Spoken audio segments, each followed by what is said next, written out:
Assalamualaikum warahmatullahi wabarakatuh. Nama budaya, salam sejahtera. Saya Robi, mewakili SCB. Ini langsung bisa kalian. Di sini yang SCB selain saya ada Kamitra sama Bella. Jadi kita bikin acara hari ini bersama dengan Agam Pisan. Kedai kopi yang dulu namanya History Cafe. Ya, kalau pernah dengar. Tempat kita juga galak nongkrong di tempatnya Kahian ini. Ya, hari ini kita mau ngobrol soal kopi, tapi bukan di kedai kopi dulu, ke jalan-jalan dulu tentang sejarah perkopian. Yes. Ya. Kalau selama ini ngomongin kopi soal minum, cupping, rasa, taste. Terus sekarang kita ngobrolin yang agak beda dikit gitu ya. Agak memperkaya wawasan dan referensi lah buat teman-teman ngobrol. Acara hari ini kita mulai jam 2, bisnya jam 5 perkiraan. Kita akan jalan kaki, mekanisme kita akan jalan kaki. Kita muter dulu di sini mungkin, saya akan menunjukkan beberapa tempat. Terus nanti kita jalan kaki ke Pasar 16. Nanti saya akan gantian menjelaskan beberapa bagian. Nanti di Pasar 16 kita akan lihat kedai kopi juga yang sudah cukup tua. Nanti terakhir akan cupping. Cupping itu kan terakhir yang kita siapkan di tempatnya Kahian. Mekanisme kurang lebih begitu. Selama di jalan boleh bertanya, takutnya dia lupa soalnya kan, tanya di jalan tidak apa-apa, nanya tentang apa. Terus kalau bisa kita tetap berkumpul bersama, jangan terpisah-pisah. Nah, kalau ada apa-apa di jalan silahkan hubungi Kak Mitra, Bella, atau saya.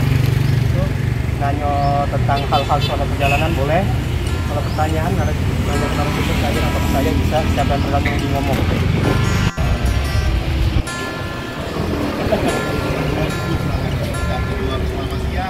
Selamat siang juga. Selamat siang. Selamat siang juga. Selamat siang. Selamat siang juga. Saya founder dari Agam Pisan Coffee Roaster. Jadi Agam Pisan Coffee Roaster itu adalah perusahaan yang bergerak di industri kopi, kedai kopi, tapi kita fokus di supplier kopi. Kita bergerak dari hilir sampai ke hulu, yaitu mengangkat kopi Sumatera Selatan. Jadi Agam Pisan Coffee Roaster sekarang berlokasi dan bermarkas di Pasar 16 Ilir, lantai 3. Nanti kita akan menikmati kopi sambil melihat ampera dan situasi orang-orang di pasar. Oke. Dan ini berkaitan, hari ini sangat berkaitan sekali dengan kopi.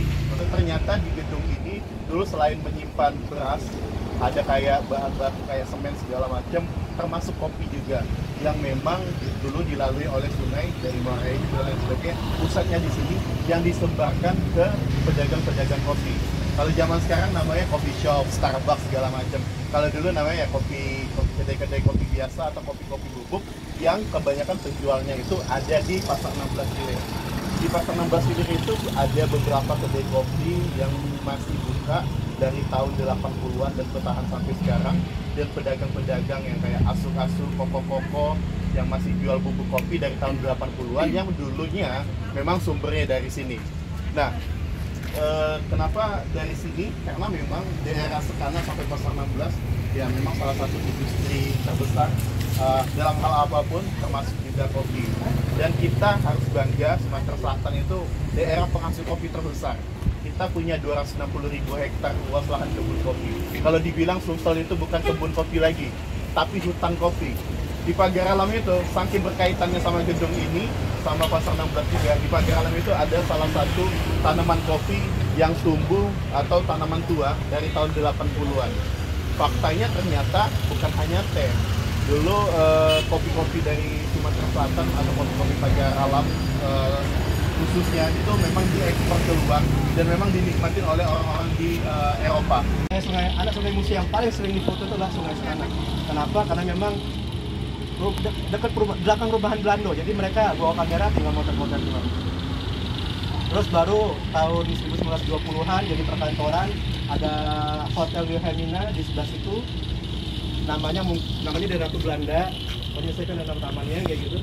Di depannya ada Taman Wilhelmina, di sini ada Hotel Wilhelmina. Jadi bentuknya kayak villa. Beberapa rumah dijadiin hotel, satu manajemen. Baru 1930-an jadi tempat perkantoran, karena mungkin arah ke sana mulai rame, bikin pasar ikan, pasar Sekana. Jadi banyak pertokoan pula. Jadi sini akhirnya diubah jadi pertokoan atau perkantoran pula. apalagi tahun 2012 itu kan arah pembangunan ke arah sana ya, orang Eropa dibuatkan talang semut untuk pemukiman mereka yang tinggal di Palembang. Padahal arah awalnya adalah ke Dempo, tapi mungkin menurut penilaian Karsten Dempo kurang mungkin dia kurang seret, jadi dia pindahin ke arah sana pembangunannya. Nah, kurang lebih itu tambahannya. Sekarang kita mulai jalan, mungkin jangan nutup jalan ya. Oke guys, sekarang kita berjalan dulu ya bersama teman-teman pencinta sejarah dan kebudayaan yang ada di Sumatera Selatan, Kota Palembang.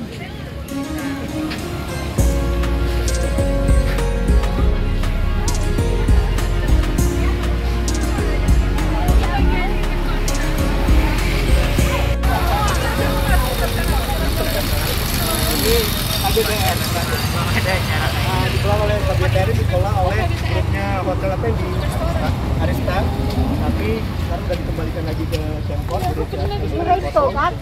Restoran. Tapi yang isi di gedungnya dalamnya apa? Ada panggung yang bisa dipakai jadi bioskop atau teater. Sekarang masih tuh. Tidak lagi.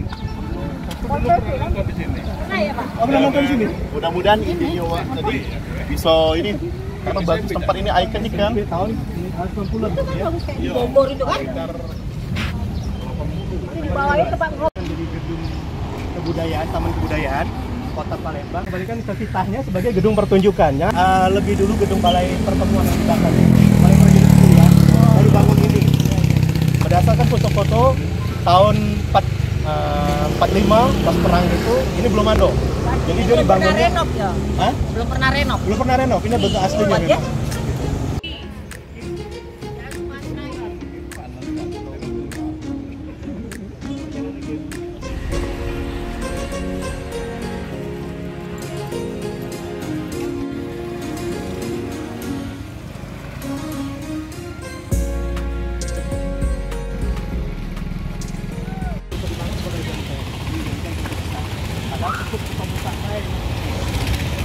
Kalau ada foto besar, ada foto kecil. Ya, foto kecilnya di sebelah sana. Di belakang, kurang lebih di belakang gedung Studio Sekarang. Tapi itu sudah dihancur ke pas masuk ke Palembang. Jadi mereka bangun gedung baru yang sekarang jadi museum. Nah, foto besar ini kurang lebih 280 meter lebar dan panjangnya dari batu. Foto gawang malah lebih besar dari ini, 1 kilo kali 1 kilo. Tapi isinya memang kota Sikonian. Ada rumah warga, sultan. Kalau ini cuma sultan deh. Nah, selain kita memang tadi adalah daerah penghasil kopi terbesar yaitu Sumatera Selatan tadi. Nah, sebenarnya dulunya itu Palembang ini punya tempat ekspor kopi. Nah, sebenarnya bukan di sini ya Kak. Kalau kalian tahu gedung IKI ya, yang sekarang jadi tempat kondangan, sekarang tempat ekspor kita udah ganti lagi. Nah, makanya jangan heran kenapa kopi Lampung itu lebih terkenal, karena faktanya memang kopi Sumsel lebih banyak dibawa ke Lampung. Dan sekarang tempat ekspor kopi ada di Lampung. Asosiasi ekspor kopi juga ada di Lampung, bukan di Palembang lagi. Nah, dulunya Sumatera Selatan ini memang banyak mengekspor kopi-kopi. Sebenarnya pasarnya kopi Sumatera Selatan ini lebih banyak di Asia ya, seperti di Vietnam, di Thailand, di Malaysia dan Singapura juga. Sekarang sebenarnya sudah berkembang pesat. Yang kita tahu ada kopi Semendo. Semendo ini sekarang adalah jenis terbaru di Sumatera Selatan, itu jenis Arabica. Yang sekarang alhamdulillah jenis Arabica Semendo ini sudah mendunia. Sekarang udah ada di Perancis, udah ada di Norway, udah ada di Jepang. Beberapa barista-barista dunia dengan bangganya sudah pakai kopi Semendo. Jadi kita harus bangga bahwa sekarang Semendo itu udah di level naik. Jadi naik untuk merindukan lagi kenaikannya dulu, zamannya dulu ya. Karena dulu itu sebenarnya kopi Sumsel ini paling ngelawan, paling hebat dibanding kopi-kopi dari daerah lainnya. Karena merucut lagi ya, pertama kali kopi masuk pada saat di Indonesia itu kan kalian tahu pada zaman penjajahan PUT Belanda. Dulu nih nenek moyang kita nih dipaksa, masih tanam paksa. Kau nanam kopi ya, tapi tidak boleh kau minumnya, kata wong Belanda itu. Akhirnya kita yang nanamnya dan kopi kita ini diekspor keluar. Kopi-kopi yang enak diekspor keluar. Dulu pertama kali kopi ditanam di dataran Jawa. Itu pertamanya sih di daerah Jakarta. Kalau kita kenal dengan Pondok Kopi, itu tempat pertama kali kopi ditanam. Yang akhirnya menyebar ke Sumatera dan di Jawa. Nah, kopi Jawa itu sebenarnya banyak diekspor. Makanya dulu terkenal banget yang namanya One Cup Java, saking enaknya kopi Indonesia. Tapi faktanya ternyata orang-orang di Eropa itu banyak sekali senang dengan Jadi aku mau sedikit ngasih garisan bahwa beberapa karakter kopi-kopi di Indonesia. Kalau kopi Sumatera ini kebanyakan kopinya lebih tebal, lebih strong dan aromanya lebih wangi. Kalau kopi Jawa biasanya kopinya lebih lembut, lebih soft dan lebih kayak aromanya lebih kayak ke buah-buahan. Kalau di Indonesia Timur misalnya kayak Papua, Toraja, Flores itu lebih asam kopinya. Jadi kalau itu di tanah datar, Barat. di Padang, Barat. Sumatera Barat. Nah itu ada kopi tapi dari daun. Dari daunnya. Iya. Dari daunnya. Nah mungkin itu juga tadi karena warga masyarakat tidak boleh minum kopi dari bijinya, jadi mereka dari daunnya baik. Iya. Aku minum memang tidak terlalu ya, cuma bau nyoba yang ada itu. Mirip teh itu ya, mirip teh. Kayak teh. Itu di Agam itu. Ketika Bapak tadi menyinggung itu, aku mau nambahin juga sedikit. Tahu kopi luwak ya? Tahunya. Nah, sebenarnya kopi luwak itu sangat sedih ya, Iya. sangat sedih sekali ceritanya. Dulu kopi luwak itu di daerah Jawa Barat yang terbesar Di sekarang Bali. itu daerah apa itu namanya? Jawa Barat, Garut. Ya, di Garut. Jadi ceritanya kayak ini. Saking dulu uang kita nih tidak boleh minum kopi.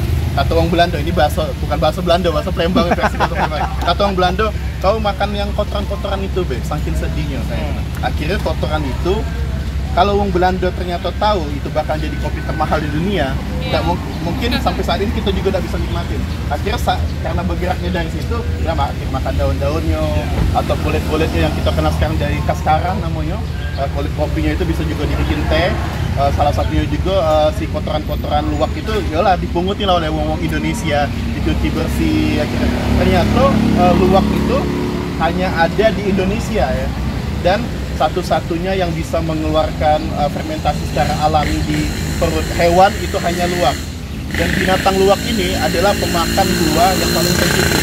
Dia nggak mau makan yang hijau-hijau, pasti dia makan buah yang paling masak, yang paling pernah dimakannya fermentasi dan keluar kotoran. Nah sebenarnya kotorannya itu kan masih biji kopi itu masih dilapisin oleh kulit ari, ada 3 lapisan. Kalau kedai kopi lokal itu maju, mereka kan beli bean-nya dari petani ya.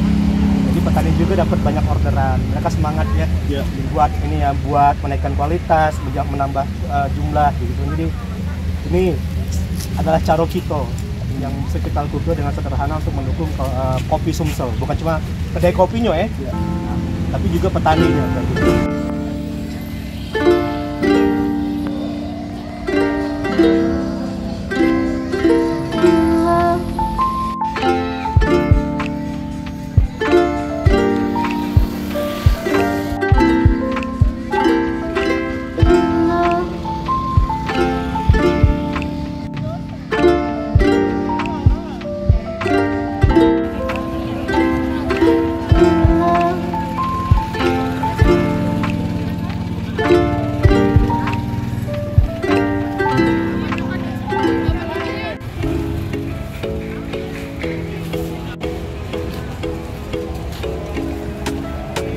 Ntar kasih tahu Pak Bolong ini, Pak Bolong ini lagi jalan-jalan Pak Bolong sama saya.